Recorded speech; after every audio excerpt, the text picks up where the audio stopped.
मित्रांनो नमस्कार. सध्या जगभरात एप्स्टीन फाईल्स आणि त्यातील धक्कादायक खुलाशांची चर्चा सुरू आहे.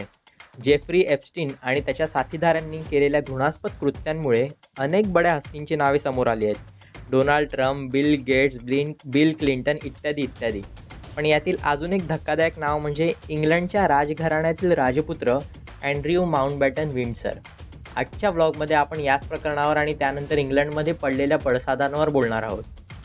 अँड्र्यू हा दिवंगत राणी एलिझाबेथ आणि प्रिन्स फिलिप यांचा मुलगा आणि सध्याचे राजे चार्ल्स यांचा धाकटा भाऊ. विचार करा, जगातील सर्वात प्रतिष्ठित समजल्या जाणाऱ्या राजघराण्यातील ही व्यक्ती.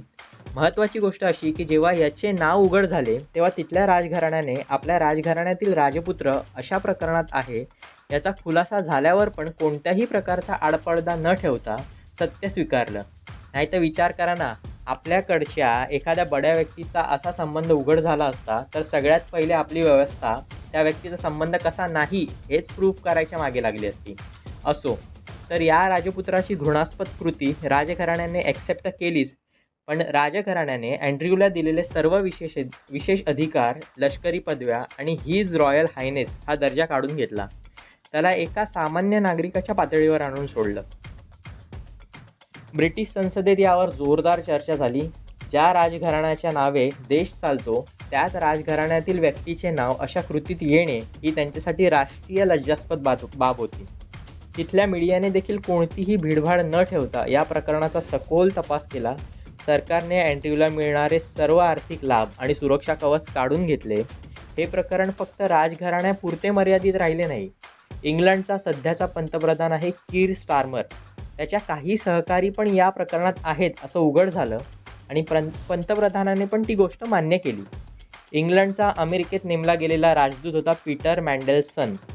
आता पीटरचे एप्स्टीनशी संबंध होते आणि ही गोष्ट कीर स्टारमर आणि पंतप्रधान कार्यालयाचे कर्मचारी प्रमुख मॉर्गन मॅक्सविनी याला माहीत असून पण त्याने पीटरची नेमणूक अमेरिकेत केली हे सुद्धा उघड झालं.